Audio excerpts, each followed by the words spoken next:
آگے بڑھاتے ہیں اس بات کو. جی، یہ جو پورا تصور آپ نے پیش کیا اجماع اور تواتر سے قرآن مجید ہم تک پہنچا ہے، اور وہ ایک ہی متعین قرآن ہے، اس میں کوئی اختلاف نہیں ہے، پوری امت اس کو نقل کر رہی ہے. ہمارے ہاں جو اورینٹلسٹ ہیں، مستشرقین ہیں، اور موجودہ دور میں جن کو ایتھیسٹ کہا جاتا ہے، جو خدا کو نہیں مانتے، وہ قرآن مجید کی جو حاکمیت یا قرآن مجید کی جو صداقت ہے اس پر یہ کہہ کر سوال اٹھاتے ہیں کہ یہ تو ٹھیک ہے کہ آپ کے پاس ایک قرآن ہے، لیکن اس قرآن کے اور ورژن بھی موجود ہیں. تو ایک عام مسلمان جب یہ بات سنتا ہے تو بہت گھبرا جاتا ہے. یعنی آپ کی جو پچھلی پوری گفتگو ہے اس سے تو بہت اعتماد حاصل ہوتا ہے، لیکن یہ سنتے ہی کہ ہمارے قرآن کے کوئی اور ورژنز بھی ہیں، تو اس بات کی پہلے یہ بتائیے گا کہ حقیقت کیا ہے، ایک ورژن موجود بھی ہے کیا؟ یہ جتنے بھی حضرات ہیں اگر آپ غور کر کے دیکھیں تو یہ تاریخ کا مطالعہ نہیں کرتے کہ صورتحال کیا ہے. میں نے آپ کو بتا دیا کہ قرآن مجید اس طرح نازل ہوا، میں نے آپ کو بتایا قرآن مجید اس طرح محفوظ کیا گیا، قرآن مجید ایسے شائع و ضائع ہوا، وہ پوری مسلمان امت کے ہاتھوں میں چلا گیا، وہ ان کے گھروں میں چلا گیا. وہی قرآن مجید اس وقت ہمارے پاس ہے. اس مسلمان امت کی بہت بڑی اکثریت اسی کے مطابق اللہ کی کتاب کی تلاوت کر رہی ہے. آپ کے پاس 1000 سال کم و بیش ہندوستان میں مسلمان رہے ہیں، کبھی کوئی دوسرا قرآن آپ نے دیکھا؟ نہیں. ہم تو آپ ملائیشیا میں گئے وہاں دیکھا، انڈونیشیا میں گئے وہاں دیکھا، یہ جو سلطنت عثمانیہ کے تحت علاقے ہیں وہاں دیکھا. چند جگہ ہیں جہاں بعض دوسری قرأتیں رائج ہیں. میں آپ سے ابھی عرض کروں گا کہ ان کے ساتھ کیا معاملہ ہوا. لیکن یہی قرآن ہے جو تواتر کے ساتھ، اجماع کے ساتھ، نقل الکافہ للکافہ کے طریقے پر اس امت کو ملا ہے، اور اسی کو یہ آگے پہنچا رہی ہے. اس کا کوئی دوسرا ورژن نہیں ہے. اچھا، یعنی یہی قرآن ہے. اب آپ ایک اور چیز کو دیکھیے، وہ خود ان لوگوں کے لیے بھی ہو سکتا ہے کہ علم کا باعث بنے، لیکن یہ بڑی حیرت انگیز چیز ہے. جی، دنیا میں جس طرح قرآن مجید کے ساتھ یہ غیر معمولی امتیاز ہے کہ وہ قولی تواتر سے بھی منتقل ہوا ہے. جی، اور کوئی کتاب آپ بیان کر سکتے ہیں؟ کوئی ایک حافظ ہوگا، کوئی 2 ہوں گے، ہو سکتا ہے کوئی 2-3 لوگ ایسے مل جائیں آپ کو کلام اقبال سنا دیں، پورا دیوان غالب سنا دیں. لیکن کیا ایسا ہوا ہے کہ کسی کتاب کو اس طرح سے منتقل کیا گیا ہو؟ قرآن مجید تحریری طور پر لوگوں نے لکھ لیا، اسی پہ اکتفا کر لی جاتی ہے. ایک دوسرا کام کیا گیا، وہ یہ کہ اس کتاب کو اب جس طرح رسول اللہ صلی اللہ علیہ وسلم پڑھ رہے ہیں، جبریل امین سے سن رہے ہیں، خود پڑھ رہے ہیں، ہم اس پڑھنے کو بھی آگے منتقل کریں گے. یہ بڑی غیر معمولی بات ہے. جی ہاں، جی ہاں. علامہ اقبال کا کلام تحریری طور پر آپ کے پاس ہے، دیوان غالب تحریری طور پر آپ کے پاس ہے، پیراڈائز لاسٹ تحریری طور پر آپ کے پاس ہے. یہ پڑھی ہوئی بھی ہے. نہیں، یہ تو اس طرح نہیں. تو قرآن مجید کی ایک تو تحریر ہے، یعنی ایک کتاب کے طور پر لوگوں نے حضور سے سن کر لکھ لیا. ذرا تصور کریں کہ میں نے ایک کتاب آپ کو سنائی، جی، زبانی سنائی، اپنی کتاب، جی، اس کو آپ نے لکھ لیا. میں لکھی ہوئی کتاب کافی ہے. اگر لکھی ہوئی ہوتی اور وہ محفوظ چلی آتی اور لوگ اس کو تحریر کر کے پیش کرتے رہتے تو کافی تھا نا. جی. نہیں، اس کے بعد ایک زائد اہتمام کیا گیا، اس لیے کہ اس کتاب کو حکم بننا تھا، اس کو فیصلہ کن اتھارٹی کی حیثیت حاصل ہونی تھی. وہ دوسرا اہتمام کیا تھا کہ اس قرآن مجید کو آپ زبانی رسول اللہ نے جیسے پڑھا اس طریقے سے بھی آگے منتقل کریں گے. تو اب گویا اعراب کیا ہوں گے، کسی جگہ اگر کوئی اختلاف کا امکان ہے پڑھنے میں تو اس کا بھی خاتمہ ہو گیا. تو پڑھنا اور لکھنا دونوں چیزیں. پھر ایک تیسرا کام ہوا، اور وہ یہ کہ جیسے ہی مسلمانوں نے آگے قرآن پہنچانا شروع کیا، یعنی ایک مرحلہ تو بنتا نا کہ عربوں نے سنا، عربوں نے سنا تو ان کی ضرورتیں پہلی 2 تھیں. جی، لکھ لیں، کتاب کی شکل میں ان کے گھروں میں آ جائے، مصحف کی صورت میں ما بین الدفتین ہو جائے. دوسری ضرورت کیا تھی؟ حضور جیسے پڑھ رہے ہیں، رسول اللہ صلی اللہ علیہ وسلم جیسے اس کی قرات کر رہے ہیں، گویا میں صرف اپنی کتاب لکھ کر آپ کو نہیں دے رہا، میں پڑھ کر بھی دے رہا ہوں. تو وہ پڑھی ہوئی کتاب کو بھی آگے منتقل کرنا شروع کر دیا. 2 کام ہو گئے. اب دیکھیں ایک تیسرا کام کیا ہم نے، اور وہ یہ ہے کہ جیسے ہی عجمیوں تک دین پہنچا تو ہم نے وہ لہجہ بھی منتقل کرنا شروع کر دیا جو عربوں کا لہجہ تھا. اچھا.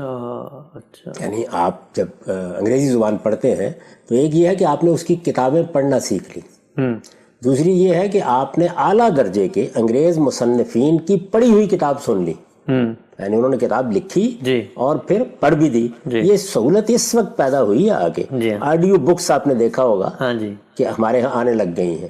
اس کا اگلا مرحلہ کیا ہوتا ہے؟ اب بھی لوگ یہ کرتے ہیں جیسے پڑھی ہم برٹش لہجے کو سیکھیں گے, ہم امریکن لہجے کو سیکھیں گے. تو عرب لہجہ کیا تھا؟ یہ جو لہجہ ہے یہ کسی کتاب کے علم, کسی کتاب کے مفہوم, کسی کتاب کے الفاظ کی ضرورت نہیں ہوتی. شیکسپیئر کا ڈرامہ میں پکڑتا ہوں, میں پکڑ کے اس کو انڈین ایکسنٹ میں پڑھ لیتا ہوں, اس سے مدعا واضح ہو گیا. لیکن تیسرا اہتمام بھی کیا گیا, اور وہ اہتمام اب تک جاری ہے, اب تک جاری ہے. یعنی جیسے ہی اجمی مسلمان ہوئے تو اب وہ عرب نہیں تھے, ان کے لیے عرب لہجے میں قرآن پڑھنا ممکن نہیں تھا. تو یہ جس کو تجوید کہتے ہیں آپ, یہ اس کے بعد وجود میں آئی. اچھا, یعنی یہ علم بن گیا پورا کا پورا. اچھا, اس وقت صورتحال یہ ہے کہ قرآن مجید کو اگر تجوید کے ساتھ آپ نہ پڑھیں تو لوگ معترض ہو جاتے ہیں. جی ہاں, جی ہاں, جی. تجوید کے ساتھ نہ پڑھیں, وہ کیا ہے عرب لہجہ, ضروری نہیں ہے, لازم نہیں ہے. یعنی آپ نے کتاب پکڑی, آپ نے اپنے ہندی لہجے میں پڑھ لی, آپ نے بنگالی لہجے میں پڑھ لی, یہ کوئی ناجائز نہیں ہے, بالکل درست ہے. لیکن تیسرا اہتمام بھی ہم نے کرنا شروع کر دیا. یعنی مسلمانوں کی تاریخ میں پہلا کیا تھا, تحریری طور پر آگے منتقل ہونا شروع ہو گیا. دوسرا کیا تھا, اس کی قرات یعنی پڑھا ہوا قرآن, میں محض تعبیر مستعار لے رہا ہوں, آڈیو بک بھی بننی شروع ہو گئی. یعنی اب وہ گویا آگے پڑھا ہوا سنانے کا کام ہو گیا. اور پھر بہت لوگ بیٹھ گئے, ہلکے بن گئے, وہ عرب لہجہ سکھانے لگ گئے. اور لہجہ اس لیے سکھانے لگ گئے کہ کہیں پڑھنے میں کوئی غلط لہجے سے پڑھے گا تو کوئی تبدیلی نہ ہو جائے. یہ کہا گیا کہ چونکہ یہ عربوں کے لیے نازل ہوا ہے اور عربوں کی زبان میں نازل ہوا ہے تو اس کی خوبصورتی یہی ہے. یہ اس میں غلطی کا سوال نہیں تھا. غلطی تو اعراب کے ساتھ جب قرات منتقل ہو گئی تو ختم ہو گئی, ختم ہو گئی. جی. میں نے اس سے پہلے بھی عرض کیا تھا نا کہ جس وقت ہم کوئی زبان بول رہے ہوتے ہیں, ہم اگر اہل زبان ہیں تو ہمیں اس کی ضرورت نہیں ہوتی کہ ہم اس پر اعراب لگائیں. یہ جو میں اس وقت اردو بول رہا ہوں, اب دیکھیں اس پہ سب پہ اعراب لگے ہوئے ہیں. اس وقت جب میں بول رہا ہوں تو الف پہ زیر لگی ہوئی ہے, سین پہ جزم لگی ہوئی ہے, وقت کی واو پر زبر موجود ہے, یہ لگے ہوئے ہیں. میں بول رہا ہوں, اسی کو لکھ دیا جائے تو آپ پڑھ لیں گے, اس لیے کہ آپ اس زبان کو جانتے ہیں. عرب بھی ایسے ہی پڑھ لیتے, صرف تحریر ہوتی تب بھی کافی تھی. لیکن ادنا درجے میں بھی کوئی ایسی چیز نہ پیدا ہو جائے جو اس کتاب کی حکومت کو متاثر کرے.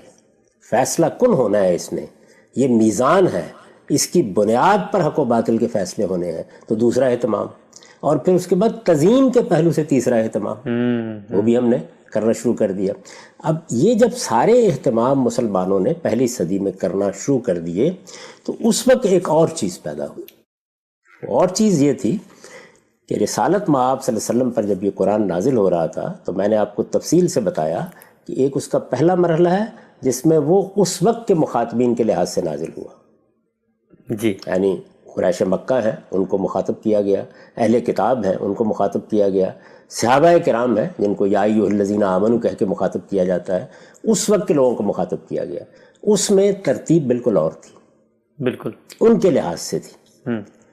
اللہ تعالیٰ نے جب اسے باقی دنیا کے لیے, رہتی دنیا کے لیے, قیامت تک کے لیے ترتیب دیا تو پھر اس کو بالکل اور نظم میں ڈال دیا. یعنی اب جو صورتحال ہے جی, اس کا جو نتیجہ نکلا, لازمی نتیجہ یہ نکلا کہ بعض جگہوں پر جب ضمیمیں داخل کیے گئے, مثلا آپ سورہ مزمل کو دیکھیں تو اس کا اوپر کا حصہ صاف قرآن بتا دے گا کہ وہ مکے میں نازل ہوا ہے, بہت پہلے نازل ہوا ہے, یہ کہہ لیجئے. اس کا جو دوسرا حصہ ہے وہ مدینے میں اور بہت بعد میں نازل ہوا ہے. اب اس کو آپ جوڑیں گے نا, اس جگہ رکھ دیں گے, وہ دونوں حصے مخاطبین کے لحاظ سے جب پڑھے گئے تو ممکن ہے کہ اس میں کسی جگہ سیغے خطاب کے طریقے ذرا مختلف رہے ہوں. جب اس کو دوبارہ ترتیب دیا گیا تو اللہ تعالیٰ نے اس کو اس طرح کی بہت سی چیزوں میں ایک دوسرے سانچے میں ڈال دی. یہ معاملہ بھی بعض جگہوں کے اوپر ہوا. تو میں نے آپ کو یہ بتایا تھا کہ وہ جو آخری زمانہ ہے جس میں رسالت مآب صلی اللہ علیہ وسلم نے اس کو ترتیب دیا, اب وہ کتاب گویا عالمی سطح پر پوری دنیا کے لیے حجت بنی اس طرح. چنانچہ نہ اس کو کسی شان نزول کی ضرورت ہے, نہ یہ جاننے کی ضرورت ہے کہ اس کی وہ ترتیب کیا تھی. یہ محض تاریخی علم ہوگا, اس سے زیادہ کچھ نہیں. اللہ تعالیٰ نے ان کے لیے وہ ترتیب رکھی, ہمارے لیے ایک دوسری ترتیب تھی. ٹھیک, یہ بات آپ کریں گے تو میں بتاؤں گا کہ یہ ترتیب جو اب دی گئی ہے ہمارے لیے وہی ہونی چاہیے. اس نئی ترتیب ہی میں اب خدا کی حجت ہے. اب استدلال اسی سے کیا جائے گا, احتجاج اسی سے کیا جائے گا, اسی کو دیکھا جائے گا, اسی کی بنیاد پر آپ بتائیں گے کہ یہ قرآن کا نظم ہے، یہ سورہ پہلے ہے، یہ سورہ بعد میں ہے، اس لیے کہ یہ کام خود مصنف نے کیا ہے، جی یہ اللہ تعالیٰ کا کیا ہوا کام ہے۔ اس کو قرآن نے خود بیان کیا ہے کہ انا علینا جمع ہو، یہ ہماری ذمہ داری ہے کہ ہم یہ کام کریں گے۔ تو یہ آخری زمانے میں ہو گیا۔ جب یہ آخری زمانے میں ہو گیا تو اس کے بعد اسی آیت کو دیکھیے جو قرآن مجید کی سورہ قیامہ میں ہے، کیا کہا؟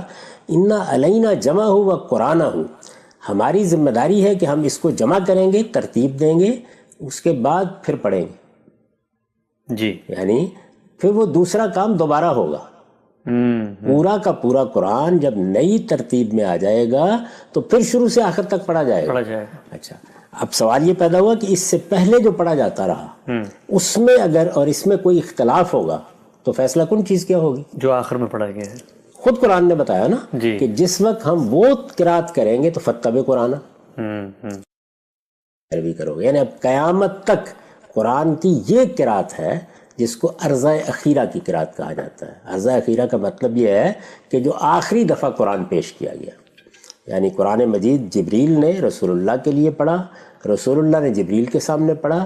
اس میں روایتوں سے معلوم ہوتا ہے بعض صحابہ بھی بعض وقت میں شریک ہوئے۔ یہ نئی ترتیب صرف ترتیب نہیں تھی، اس کے ساتھ ایک نئی قرات بھی تھی۔ یعنی وہ جو پہلے مخاطبین کے لحاظ سے کہیں اسالیب اختیار کیے گئے تھے ان میں بہت معمولی تبدیلیاں بھی کی گئی۔ جیسے ہم ایک کتاب کو مرتب کرتے ہیں، وہ ان مخاطبین کے لیے ضروری تھا، یہ ہمارے لیے ضروری تھا۔ ٹھیک، تو یہ جو تبدیلیاں تغیرات تھے، یہ جب کر کے آپ نے ایک دوسری قرات کر دی جس کو عرضہ اخیرہ کی قرات کہا جاتا ہے، اب یہی قرآن ہے، یہی رائج ہے، یہی دنیا میں پھیلایا گیا، اسی کے مطابق پڑھا جا رہا ہے۔ لیکن وہ جو پہلی قراتیں صحابہ نے سن رکھی ہوئی تھی، ان کا کیا ہوا؟ یا پہلے انہوں نے اپنے کچھ مصاحف ترتیب دے رکھے ہوئے تھے، تو ان کو کیا کیا جائے؟ وہ ان کے پاس تھے، وہ لوگ دیکھتے بھی تھے، وہ ان کے لیے بڑی قیمتی دولت بھی تھی حضور کی خدمت میں بیٹھ کے۔ تو ان سے جب یہ کہا گیا کہ اب عرضہ اخیرہ کی قرات ہو گئی ہے تو آپ اب یہ نہ بیان کریں، تو انہوں نے کہا ہم نے حضور سے سنا ہوا ہے۔ اچھا، چنانچہ بخاری میں وہ روایت موجود ہے کہ ابی بن کعب جو قرآن کے بڑے علماء میں سے ہیں، انہوں نے کسی موقع پر ایسی کوئی قرات کی۔ وہ کون سی قرات؟ عرضہ اخیرہ سے پہلے کی قرات، یعنی کسی آیت کو اس طریقے سے پڑھا۔ جب وہ پڑھا تو سیدنا عمر نے اس پر اعتراض کیا اور یہ فرمایا کہ اب تو صرف عرضہ اخیرہ کی قرات کے مطابق پڑھا جائے گا، جیسے کہ میں نے آپ کو بتایا کہ خود قرآن نے حکم دے دیا تھا۔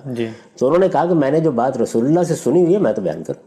اچھا، تو یہ میں نے رسول اللہ سے ایسے سنا ہوا ہے، میں بیان کروں گا۔ یہ وہ کوئی اختلاف نہیں کر رہے رائج قرآن کے ساتھ، بلکہ یہ کہہ رہے ہیں کہ یہ تو ہو گیا نا، یعنی قرآن مجید کو ترتیب دے دیا گیا، وہ شائع ہو گیا، وہ ضائع ہو گیا، لیکن یہ جو کچھ ہم نے اپنے ان کانوں سے اس زبان فیض ترجمان سے سنا ہے، اس کو ہم کیسے بیان کرنے سے رک جائیں؟ تو وہ اپنے نسخے بھی دکھا دیتے تھے ان کو کہ میں نے تو یہ اس طرح 10 صورتیں لکھی تھیں، 20 صورتیں لکھی تھیں، فلاں وقت میں حضور کی خدمت میں حاضر ہوا تھا، میں پہلے اس کو ایسے ترتیب دیا کرتا تھا۔ یہ ساری جتنی چیزیں تھیں وہ بیان ہونا شروع ہو گئیں۔ جب یہ بیان ہونا شروع ہو گئیں تو ظاہر ہے کہ یہ کیا چیز تھی؟ اخبار احاد تھی۔ ایک مرتبہ پھر یاد کریں اس بات کو کہ ایک چیز ہے اجماع و تواتر سے سنت جاری ہو گئی، نماز کیسے پڑھنی ہے، روزہ کیسے رکھنا ہے۔ ایک چیز قرآن مجید ہے، وہ بھی پوری مسلمان امت نے نقل کرنا شروع کر دیا، شائع و ضائع ہو گیا۔ لیکن اس طرح کی چیزیں سنت کے بارے میں بھی لوگ بیان کرنے لگ گئے، قرآن کے بارے میں بھی بیان کرنے لگ گئے۔ اخبار احاد، یعنی کسی نے کہا کہ میں نے تو حضور کو نماز پڑھتے ہوئے دیکھا تھا کہ آپ نے تو سجدوں سے اٹھتے ہوئے بھی رفع یدین کیا تھا، یعنی یہ جو ہم ابتدا میں ہاتھ اٹھاتے ہیں ایسے ہاتھ اٹھایا تھا۔ یہ علم جو اخبار احاد سے منتقل ہونا شروع ہوا، مسلمانوں نے کمال دیانت کے ساتھ اس کو بھی محفوظ کیا۔ اچھا، اس کو بھی محفوظ کیا، یعنی یہ حضور کے ساتھ تعلق کا اظہار تھا۔ وہ ایک پازیٹیو سمت میں یہ ہوا سب کچھ، اس لیے کہ لوگ بالکل مطمئن تھے کہ قرآن مجید جب شائع و ضائع ہو گیا ہے، وہ ساری دنیا کے ہاتھوں میں ہے، تو کوئی مسئلہ نہیں ہے، ہم یہ کیوں نہ بیان کریں۔ یہ اخبار احاد کے ذریعے سے جو قراتیں منتقل ہوئیں قرآن مجید کی، یہ اصلاً عرضہ اخیرہ سے پہلے کی قراتیں تھیں۔ یعنی قرآن کی آخری ترتیب سے پہلے بعض آیتیں اس طریقے سے پڑھی گئیں، یا رسالت مآب صلی اللہ علیہ وسلم نے تلاوت کی اور لوگوں نے اس طرح ان کو سنا ہوا تھا۔ جی جی، تو وہ یہ نہیں کہہ رہے کہ ہم اس قرآن کو چیلنج کر رہے ہیں، وہ یہ کہہ رہے ہیں ہم نے یہ سنا ہوا ہے، اس کو بیان ضرور کریں گے. یعنی پہلا اصرار صحابہ کرام میں سے بعض لوگوں کی طرف سے ہوا، ہم بیان ضرور کریں گے. جی. دوسرا رسپانس مسلمان امت کی طرف سے ہوا کہ ہم اس کو محفوظ ضرور کریں گے. کیونکہ رسول اللہ کی نسبت سے اگر کوئی بات آ رہی ہے تو اس کو کیوں ہم رد کریں. یہ جو حدیث کا سارا ذخیرہ ہے یہ اسی اصول پر سامنے آیا. میں تو کئی مرتبہ بتا چکا کہ قرآن جاری ہو گیا، سنت جاری ہو گئی، اس کی کوئی ضرورت نہیں تھی. لیکن جو لوگ رسالت مآب صلی اللہ علیہ وسلم کو دیکھ چکے، آپ کا اسوہ دیکھا، آپ کا گھر دیکھا، آپ کا اٹھنا بیٹھنا دیکھا، آپ کی سیرت دیکھی، آپ کے سوانے دیکھے، ایسے ہی آپ سے پہلے بھی قرآن سنا، ان کو آپ اگر روکیں گے تو کس اصول پر روکیں گے؟ جی ہاں. یعنی کوئی اندیشہ نہیں تھا، کوئی خطرہ نہیں تھا. بعض لوگوں نے نقد کیا بھی، جیسے میں نے آپ کو بتایا کہ سیدنا عمر نے توجہ دلائی تو انہوں نے کہا کہ میں تو نہیں اس چیز کو چھوڑوں گا جو میں نے حضور سے بھی سن رکھی ہوئی ہے.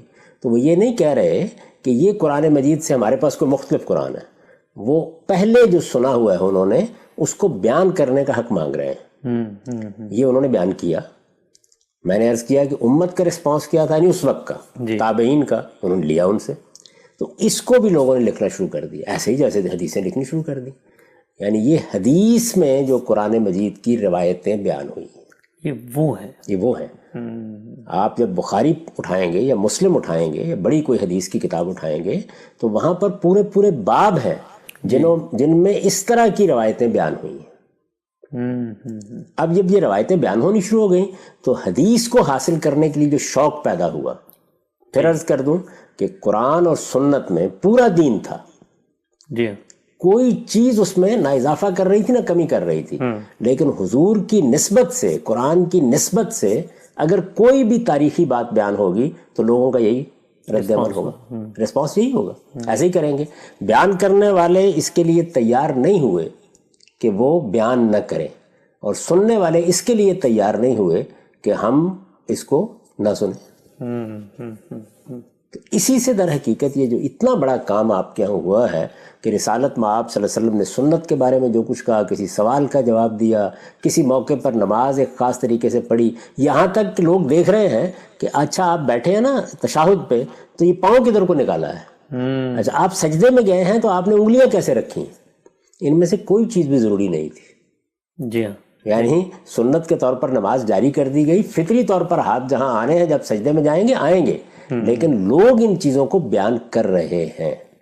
یہ بہت بڑی دولت بھی تھی، اس میں کوئی شک نہیں ہے.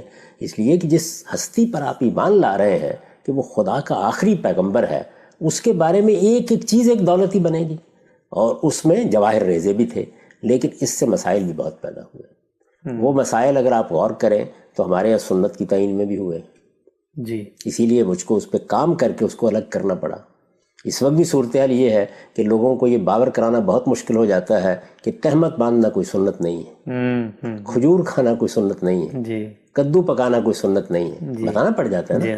بالکل اسی طریقے سے یہ بھی بتانا پڑ جاتا ہے کہ یہ اخبار احاد کی بنیاد پر جو قرآن مجید کی بعض قراتیں نقل ہو رہی ہیں، یہ عرضہ اخیرہ سے پہلے سے کی قراتیں تھیں، ان کو نقل ضرور کریں، محفوظ بھی رکھیں، لیکن نہ ان سے استدلال کیا جا سکتا ہے، نہ یہ قرآن میں داخل کی جا سکتی ہیں، نہ یہ قابل احتجاج ہیں. بس یہ ایک تاریخی ریکارڈ ہے، رکھیں اس کو آپ. چونکہ اللہ تعالیٰ نے قرآن مجید میں حکم دے دیا ہے کہ اب قیامت تک کے لیے قرآن کی کون سی قرات ہوگی؟ عرضہ اخیرہ کے بعد کی، جو آخر میں کی گئی ہے. میں نے آپ کو قرآن کی آیت سنا دی، اِنَّا عَلَيْنَا جَمْعَهُ، یہ ہماری ذمہ داری ہے کہ ہم اس قرآن کو جمع کریں گے. اِنَّا عَلَيْنَا جَمْعَهُ وَقُرْآنَهُ، یعنی جمع کرنا بھی ہماری ذمہ داری ہے، دوبارہ اس پورے کو پڑھنا بھی ہماری ذمہ داری. فَإِذَا قَرَأْنَاهُ، وہ جب ہم دوبارہ پڑھیں گے اس کو تو کیا کرو گے؟ فَاتَّبِعْ قُرْآنَهُ، اس کی پیروی کرو گے. تو پیروی تو اسی کی ہوگی، اسی کی امت کر رہی ہے، وہی قرآن شائع و ضائع ہے. اب وہ جو ریکارڈ میں سب کچھ موجود ہے وہ حدیث کی کتابوں میں بھی ہے، وہ بعض نسخوں کے بعد حاشیے میں بھی چھاپ دیا جاتا ہے. بعض لوگ جو ہے اس کو باقاعدہ طریقے سے آگے شائع و ضائع بھی کرتے ہیں. ایسا بھی ہوتا ہے کہ مدرسوں میں وہ قراتیں پڑھی جاتی ہیں، علم ہے جس کی روایت ہو رہی ہے، پڑھی جاتی ہیں بعض موقعوں کے اوپر. ہمارے مفسرین اس کی بنیاد پر تفسیر کرتے ہیں، اس لیے بعض مشکلات حل ہو جاتی ہیں، معلوم ہو جاتا ہے کیا مدعا ہے کیا نہیں. میں بہت سی مثالیں دے سکتا ہوں کہ انہوں نے اسی طریقے سے حل کرنے کی کوشش کی ہے. تو یہ مسلمانوں کا وہ اعتناء ہے جو رسالت مآب صلی اللہ علیہ وسلم کی نسبت سے جو اخبار احاد ملتی ہیں، وہ انہوں نے سنت میں بھی کیا ہے، قرآن میں بھی کیا ہے، یہ کوئی الگ ورژن نہیں ہے۔ تو گویا جو قرآن مجید رسول اللہ صلی اللہ علیہ وسلم نے دیا، جس کو پڑھ کے سنایا، پوری نسل نے پڑھا، آگے منتقل کیا، اس کے بارے میں کوئی ذرہ برابر ابہام نہیں ہے، وہ اپنی جگہ موجود ہے، اور اس کو اس کی اصل جگہ پہ رکھنے کے بعد یہ جو اخبار احاد سے قراتیں لوگوں نے منتقل کی، ان کو ریکارڈ کے طور پہ منتقل کیا جا رہا ہے۔ یہ بالکل ایسے، اس کی ابتدا ایسے ہی ہوئی۔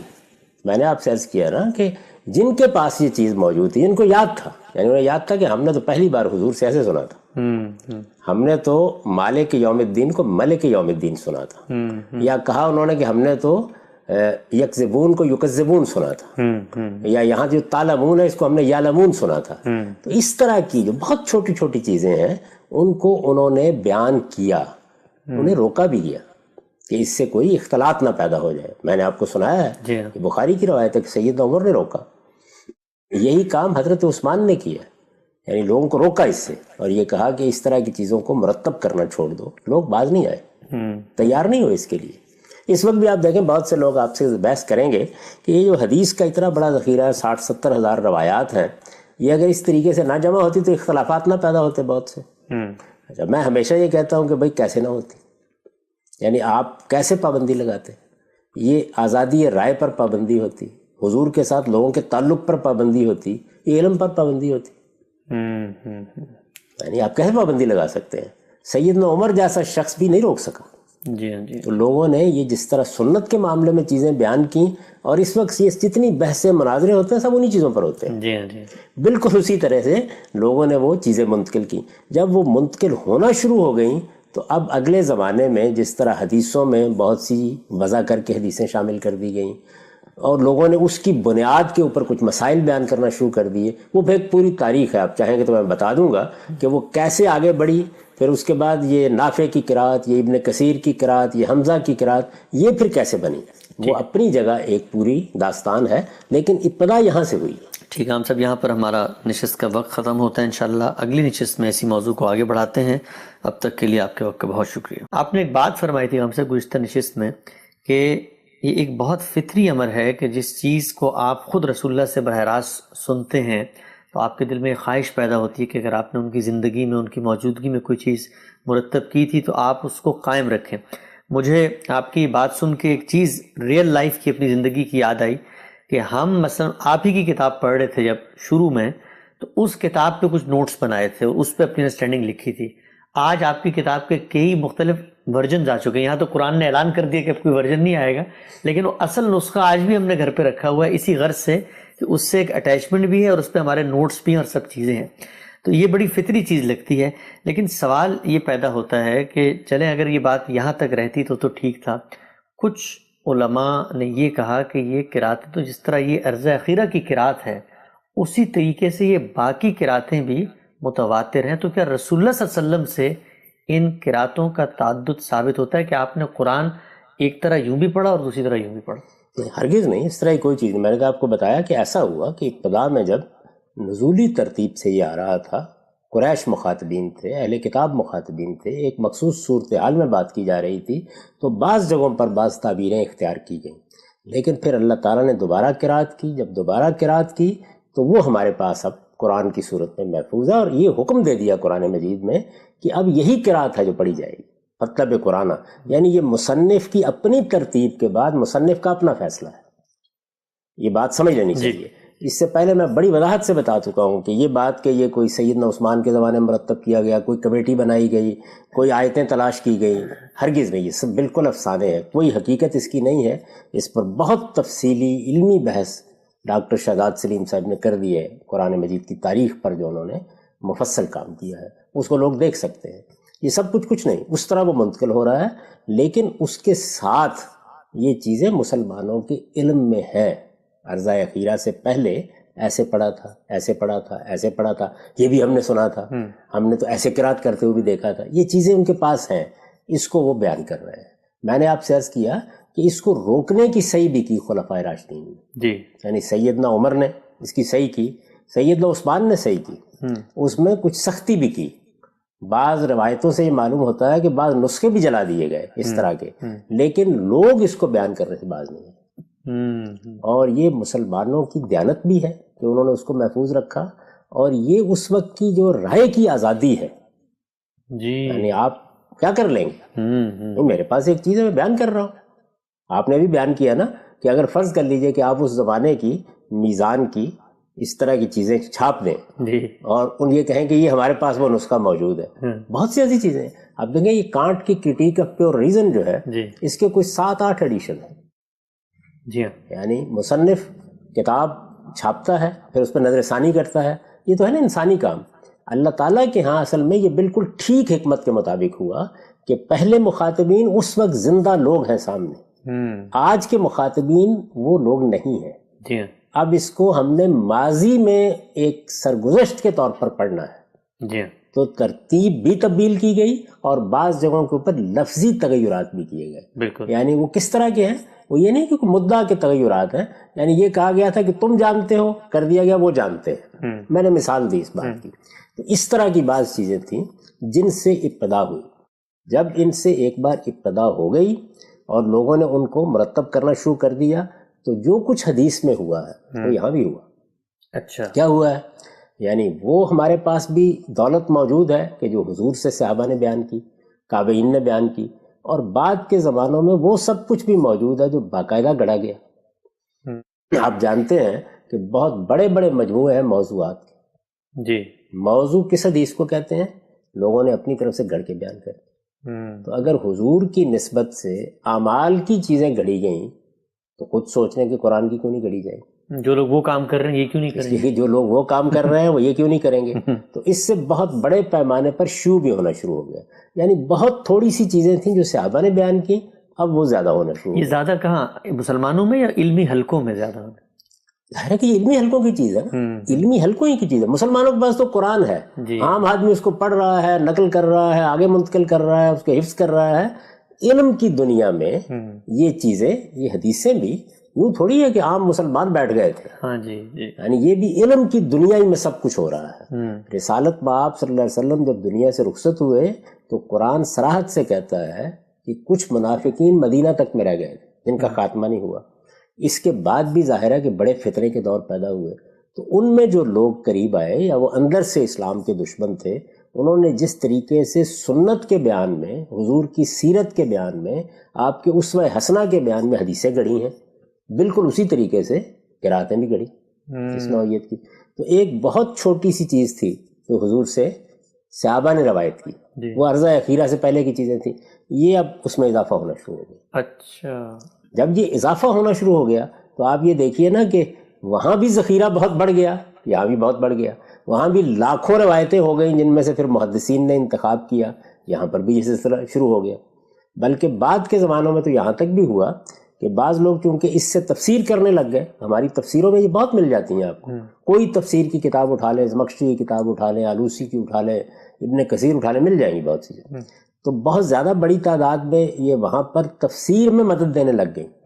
لوگوں نے یہ خیال کیا کہ اس سے قرآن مجید کے کچھ دوسرے پہلو نمایاں ہوتے ہیں. پھر یہ بھی آپ کے علم میں ہے کہ ہم لوگوں کے ہاں یہ تصور بھی پیدا ہو گیا کہ قرآن مجید کی شان نزول دریافت کریں. یعنی جب وہ ابتدا میں اتری تھی آیات تو کس پس منظر میں اتری تھی، وہ بھی تفسیر میں بیان ہونی شروع ہو گئی. جب وہ بیان ہونی شروع ہو گئی تو اسی طریقے سے یہ روایتیں بھی بیان ہونی شروع ہو گئی. تو اس طرح ایک بڑے پیمانے پر ان کا شیوع ہوا علم کی دنیا میں. ان کو لوگوں نے لکھنا شروع کر دیا، پر کتابیں مرتب کرنی شروع کر دیں. بالکل اسی طریقے سے ہمارے محدثین نے جس طرح حدیث کے مجموعے تیار کیے، ان کے بھی ہونے لگ گئے. پھر کچھ ایسے لوگ پیدا ہوئے جیسے ہمارے یہاں فقہا پیدا ہوئے، جیسے محدثین پیدا ہوئے. ایسے لوگ پیدا ہوئے جنہوں نے اصلاً اس چیز کو اپنا فن بنایا کہ وہ حلقے قائم کر کے قرآن مجید کا لہجہ سکھائیں گے لوگوں کو.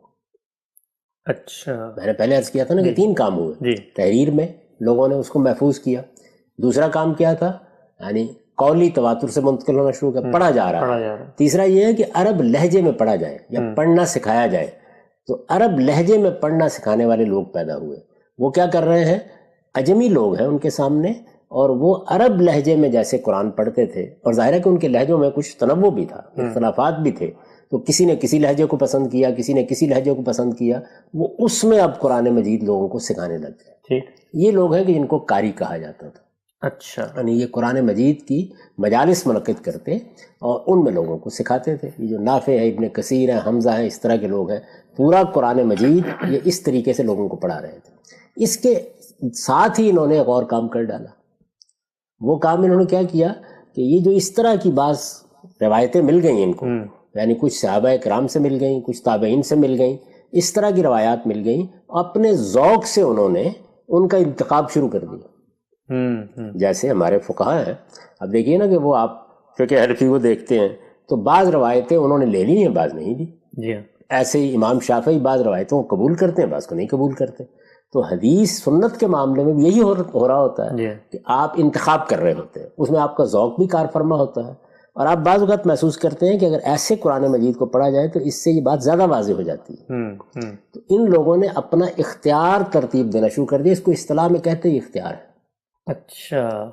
اپنا اختیار ترتیب دینا شروع کر دیا. جیسے فقہ الگ سے مرتب ہو گئی، یہ حنفی فقہ ہے، یہ شافعی فقہ ہے. دین تو وہ ایک ہی تھا نا. جیسے محدثین نے روایتوں کا انتخاب کیا، اسی طرح جیسے محدثین نے روایتوں کا انتخاب شروع کر دیا. تو اب ظاہر ہے کہ امام ابو داؤد نے ان روایتوں کا انتخاب کیا، امام مالک نے ان روایتوں کا انتخاب کیا، کچھ چھوڑا کچھ لے لیا. تو یہ ترک و اختیار جو ہے یہ فقہ میں بھی ہونے لگ گیا، یہ حدیث میں بھی ہونے لگ گیا. یہ ان قرات کے بڑے بڑے لوگوں نے بھی کرنا شروع کر دیا. اچھا. جیسے لوگ حنفی فقہ سیکھنے کے لیے جانے لگ گئے، ظاہر ہے ان کا مرکز کوفہ تھا، یا مالکی فقہ سیکھنے کے لیے جانے لگ گئے، اس کا مرکز مدینہ تھا.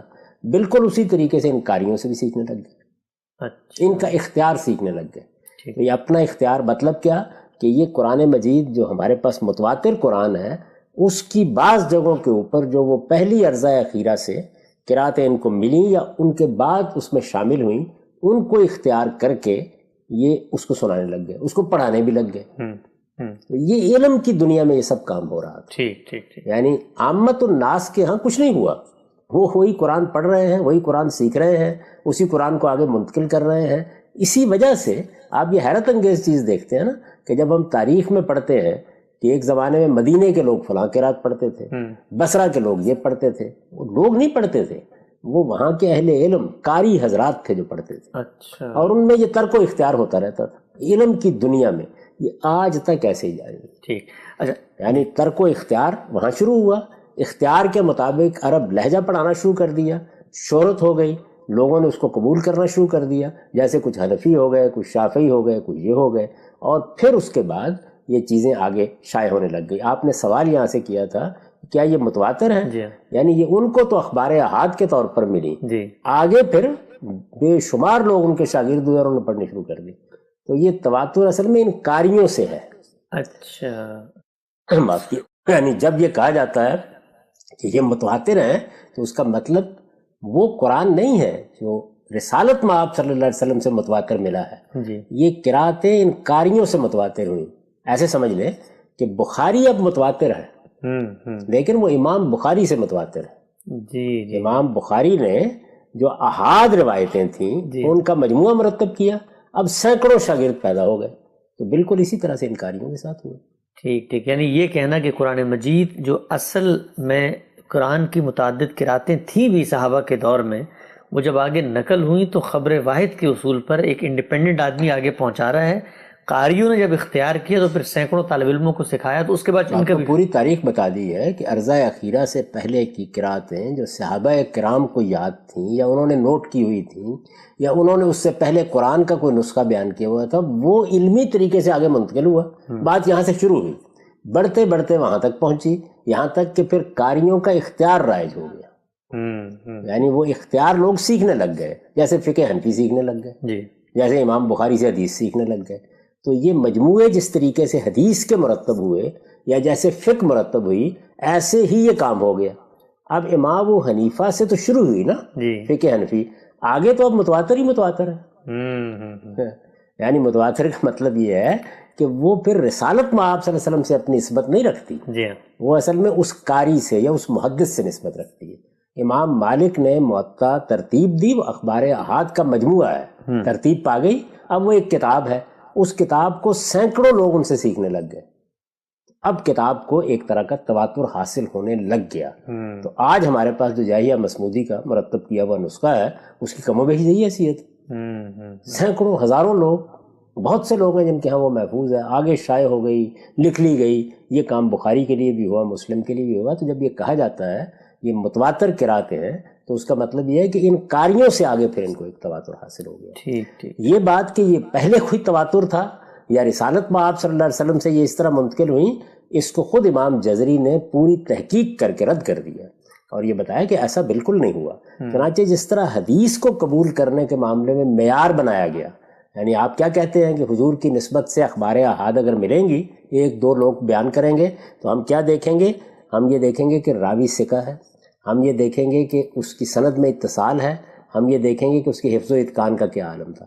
یہاں پر بھی ایک معیار بنایا گیا ان قراتوں کو قبول کرنے کے لیے، یعنی یہ معیار بنایا گیا کہ وہ عربیت کی روح سے ٹھیک ہونی چاہیے. اچھا، ہو سکتا ہے کسی آدمی نے ایسے ہی کوئی عربی جملہ بنا دیا ہو تو قرآن مجید سے متعلق ایسی بات تو نہیں کہی جا سکتی. عربیت کی روح سے کوئی سند ہونی چاہیے اس کی، جس کی بنیاد پر وہ قابل، جو اس وقت مصحف آپ کے ہاتھوں میں ہے اس کا سٹرکچر یا جملہ اس کو قبول کر لے.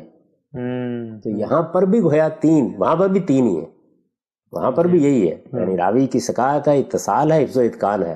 یہاں پر بھی یہ بالکل حدیثیں ہیں اصل میں، اس کے زیادہ کوئی حیثیت نہیں اس کی. یعنی حدیثیں اگر رسالت میں آپ صلی اللہ علیہ وسلم کی سنت کو، سیرت کو بیان کریں، آپ کے خطبات نقل کریں، آپ کا اٹھنا بیٹھنا نقل کریں تو وہ آپ واقف ہیں، اس کو حدیث کہتے ہیں. یہ قاری حضرات رسالت میں آپ صلی اللہ علیہ وسلم کی نسبت سے اگر یہ نقل کریں کہ ایسے بھی پہلے پڑھا تھا، یعنی پہلے یہ تھا کہ پہلے پڑھا تھا، بعد میں جب اور چیزیں شامل ہو گئی تو لوگ اس کو بھول گئے. تو ہمیں چونکہ قرآن مجید نے صراحت سے یہ حکم دے دیا ہے کہ جمع و ترتیب کے بعد جو قرات ہوئی ہے، جس کو عرضہ اخیرہ کی قرات کہتے ہیں، اس کے مطابق اب قرآن پڑھا جائے گا. پھر عرض کر دوں کہ اگر صرف تحریری ہوتی قرآن کی تو دنیا بھر کی کتابیں جو آج بھی چھپتی ہیں صرف تحریری ہوتی ہے. زائد اہتمام تھا، یہ لوگ معترض ہو رہے ہیں، انہیں تو اس معجزے کی طرف دیکھنا چاہیے. اگلا اہتمام یہ تھا کہ یہ باقاعدہ پڑھ کر منتقل کیا جائے گا، تاکہ میں جب یہ لفظ بول رہا ہوں تو اس میں بول رہا ہوں تو میم پر جو زبر ہے وہ بھی منتقل ہو آگے، تاکہ غلطی کا کوئی امکان نہ رہے، اختلاف کا کوئی امکان نہ رہے، یہاں تک کہ لہجہ بھی منتقل کیا جائے. تو یہ لہجہ منتقل کرنے کے لیے بیٹھے تھے یہ جتنے لوگ ہیں، لیکن ان میں سے بہت سے لوگوں نے اپنا اختیار بھی ترتیب دے کے منتقل کرنا شروع کر دیا. ٹھیک، آپ سب آگے بڑھاتے ہیں اس بحث کو. یہ بتائیے کہ جب یہ کہا جاتا ہے کہ جو متواتر قرآن ہے اجماع اور تواتر سے ہم تک پہنچا ہے، ہمارے ہاتھوں میں ہے، تو پھر اس کے اوپر کیوں لکھا ہوتا ہے بروایت حفظ؟ اگر یہ حفظ ہیں یا قالون ہیں یا اور باقی جو نافع ہیں، یہ اختیار استعمال کر کے وہ بہت سارے اقوال جو قراتوں کے ان میں سے کوئی ترجیح دے رہے تھے، تو جو اصل نسخہ ہے اس پہ تو لکھا ہونا چاہیے تھا نا عرض اخیرہ کی قرات، اس پہ کسی فرد کا نام کیسے آ جاتا ہے؟ یہ پھر اس کو سمجھ لیجئے، میں نے ابھی بات بیان کی کہ یہ حضرات اصلاً کیا کر رہے تھے، یہ عرب لہجہ پڑھا رہے تھے. عرب لہجے کو ایک فن کے طور پر ترتیب دیا گیا ہے، یعنی آپ اشمام کہاں کریں گے، اختلاس کہاں کریں گے، اشباع کہاں کریں گے، ترقیم کہاں کریں گے. یہ ایک پوری فنی دنیا ہے. یہ کیا چیزیں ہیں؟ یہ وہی چیزیں ہیں جو آپ برٹش لہجے کو ترتیب دیں.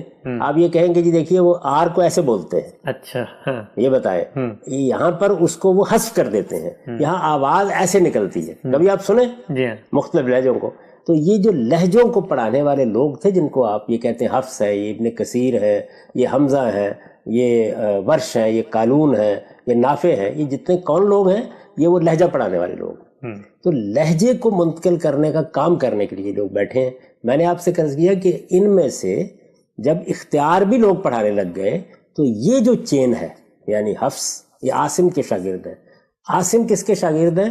ابو عبد الرحمن السلمی کے شاگرد ہیں، یہ تابعی ہیں.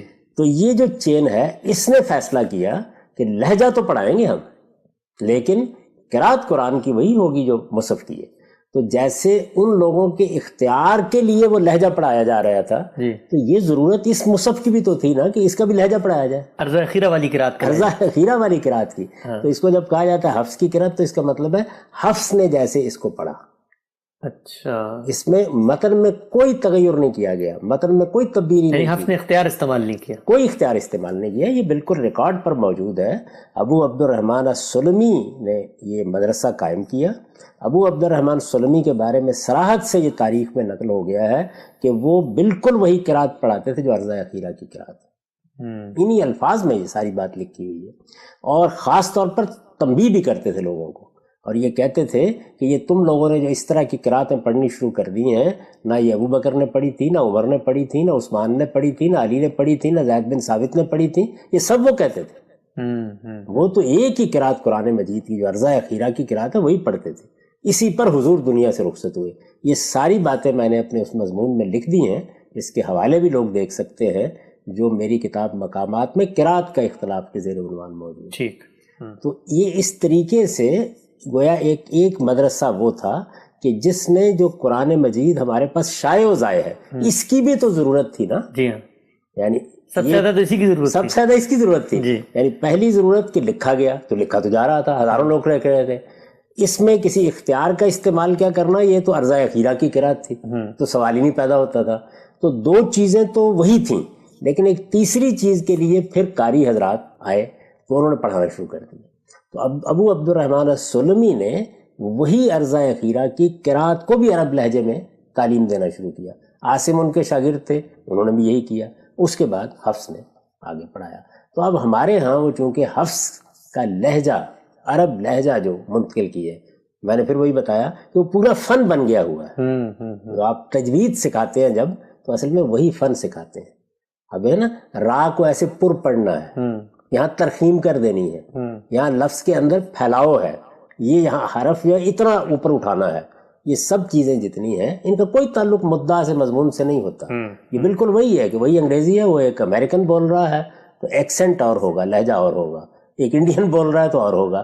تو یہ عرب لہجہ حفظ کے ذریعے سے اس متواتر قرات کا منتقل ہوا ہے، یا گویا یوں سمجھ لیجئے کہ ارضۂ اخیرہ میں جو قرآن ہمیں دیا گیا ہے اس کی بھی یہ ضرورت تھی۔ تو یہ بات بیان کی جاتی ہے حفظ کا نام لے کے۔ یعنی حفظ اصل میں اس ارض اخیرہ کی جو پڑھنے کا لہجہ ہے اس کے بڑے امام تھے، اس لیے ان کے نام سے یہ مشہور ہو گیا۔ یعنی یہ سارے حضرات اصل میں اسی چیز کے امام تھے، بیٹھے یہی کرنے کے لیے تھے، لیکن چونکہ وہ اخبار احاد کی بنیاد پر دوسری قراتیں بھی شائع آئے۔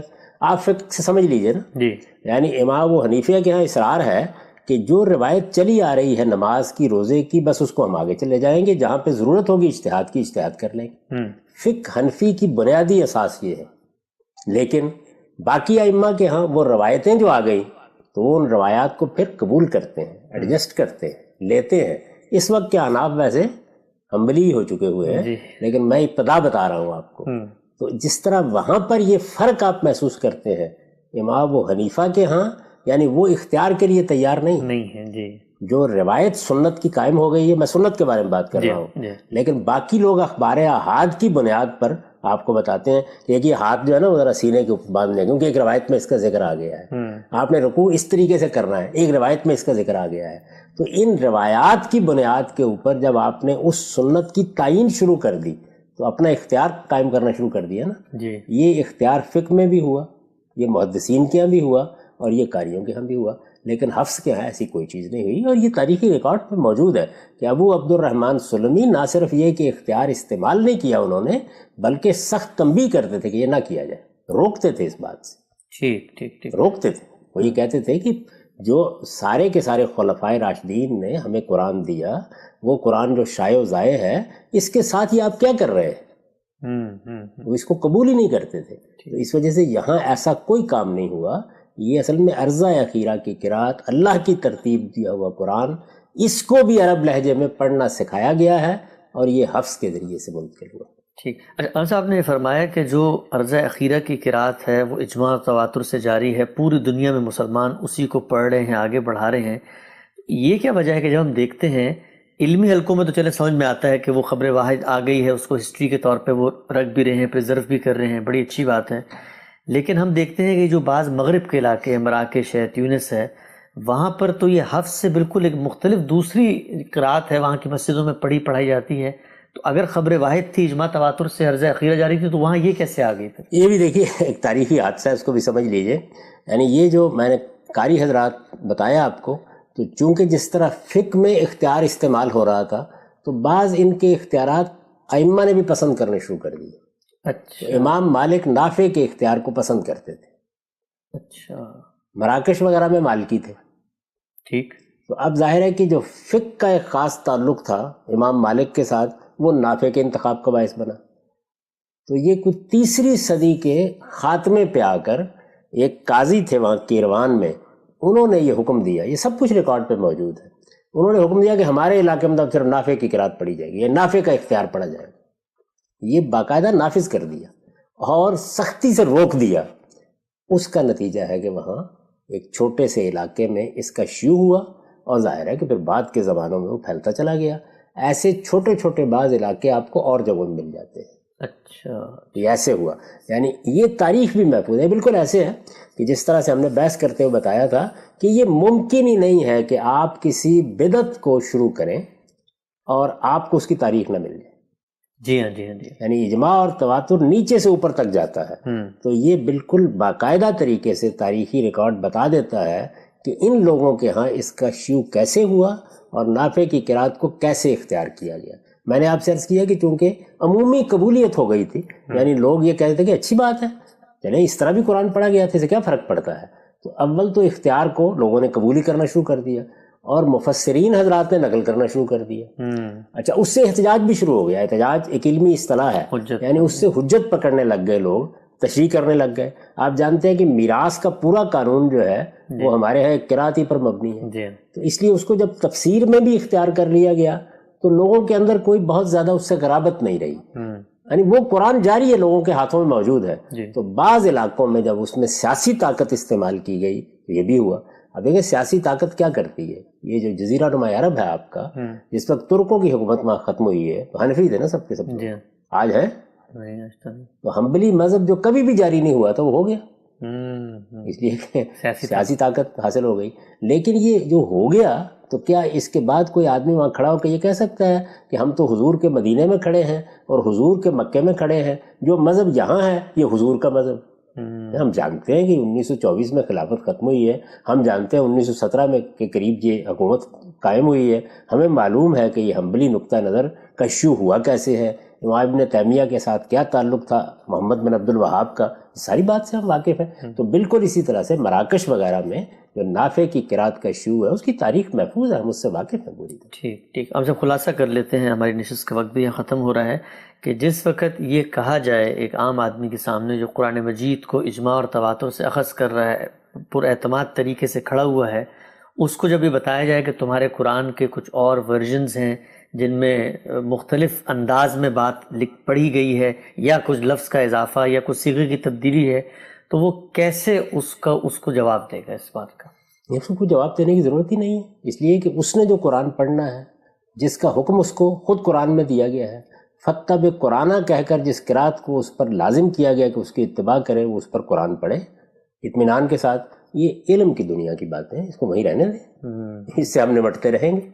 تو یہ جس طرح کے حدیثوں کا مطالعہ اہل علم کرتے ہیں, اس کو اس لیے امام شافعی نے بڑی خوبصورت اصطلاح استعمال کیا رسالہ میں کہ ہمارا پورا دین کس چیز پر مبنی ہے, علم العامہ پر مبنی ہے. یہی اس دین پر اللہ کا کرم ہے.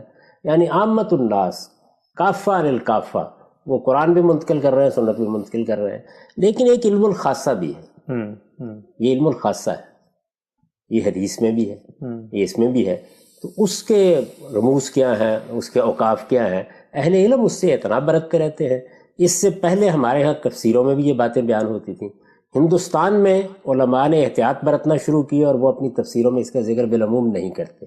چنانچہ آپ دیکھیں کہ اس زمانے میں جو تفسیریں لکھی گئی ہیں, مثلا مولانا مودودی کی تفسیر ہے تفہیم القرآن, معرف القرآن ہے مفتی شفیع صاحب کی تفسیر ہے, اسی طرح شبیر احمد عثمانی صاحب کی تفسیر ہے, مولانا محمود الحسن کا ترجمہ ہے, شاہ ولی اللہ نے قرآن مجید کا ترجمہ کیا, تو اس میں انہوں نے ان قراتوں بالکل نہیں داخل ہونے دیا. اچھا. تو یہ چیز خود پیدا ہونی شروع ہو گئی. مدرسہ فرائی میں ہم نے باقاعدہ طور پر اس کو متعین کر کے بتا دیا کہ نہیں, یہ بالکل قرآن مجید کے خلاف. قرآن مجید کی اس آیت کی طرف بھی توجہ ہمارے علم کی نہیں ہوئی زیادہ. اس کی ایک سیدنا عبداللہ بن عباس کے اثر کے تحت, اثر ایک فنی اصطلاح ہے, صحابہ جب کوئی بات بیان کرتے ہیں اس کے تحت ایک تعویل کر لی گئی, اس جانب توجہ نہیں ہوئی. تو امام فراہی نے پہلی مرتبہ سورہ قیامہ کی تفسیر جب شائع ہوئی ہے تو توجہ دلائی کہ اللہ تعالیٰ نے روک دیا ہے اس سے، یہ روک دیا ہے. جب قرآن مجید سے معلوم ہو گیا تو اب اس کے بعد ہم نے تو اپنی تفسیروں میں بالکل اس کو نکال دیا. یہاں تک کہ استاذ امام امین حسن اصلاحی کی تدبر قرآن میں ابتدا میں انہوں نے لکھ دیا کہ قرآن مجید نہ صرف یہ کہ ایک ہی قرات کے اوپر ہمارے پاس موجود ہے اور وہ مصحف کی قرات ہے، بلکہ کوئی دوسری قرات جو ہے وہ قرآن مجید کے اندر رکھیں گے آپ تو اس کا جملہ، اس کا نظم، اس کا سیاق و سباق اس کو اگل دیتا ہے، اس لیے کہ باطل اس میں داخل ہو نہیں سکتا. اس کی بڑی نمایاں قسم کی بعض مثالیں ہیں، جیسے ارجلکم کی قرات ہے، جیسے میراث کے حکام میں یوسی اور یوسا کی قرات ہے. تو اس پر ہم نے بحث کر کے بتا دیا کہ دیکھیے قرآن کیسے اگل دیتا ہے اس کو. اس وجہ سے یہ ظاہر ہے کہ علم کی دنیا کی چیز ہے، تو اس کو وہیں رکھ کے دیکھنا چاہیے. قرآن کا کوئی اور ورژن نہیں ہے، وہ ایک ہی کتاب ہے، ایک ہی کتاب ہمارے ہاتھوں میں ہے. وہ خدا کی آخری حجت ہے، وہ حکم ہے، وہی فیصلہ کن ہے، وہی میزان ہے، اور وہ ہمارے پاس بالکل محفوظ صورت میں ہے. یہ جو قاری حضرات ہیں یہ بھی یہ نہیں کہتے کہ ہم کوئی اس قرآن کی نفی کر رہے ہیں، وہ کہتے ہیں یہ بھی لے لو ہم سے. اچھا یعنی یہ بھی ہے، یہی نہیں ہے، ایک دوسرے کی تردید تغلیط نہیں ہے. تو اس وجہ سے پریشان نہیں ہونا چاہیے عام آدمی کو. علم کی دنیا کی چیزیں ہیں. اب چونکہ یہ چیزیں لوگوں کے ہاں عام ہو گئی ہیں، وہ پڑھ بھی رہے ہیں اس کو، تو یہ ضروری تھا کہ اس طرح تفصیل سے بتا دیا جائے کہ یہ تاریخ کیا ہے. ٹھیک. خان صاحب بہت بہت شکریہ آپ کے وقت کا.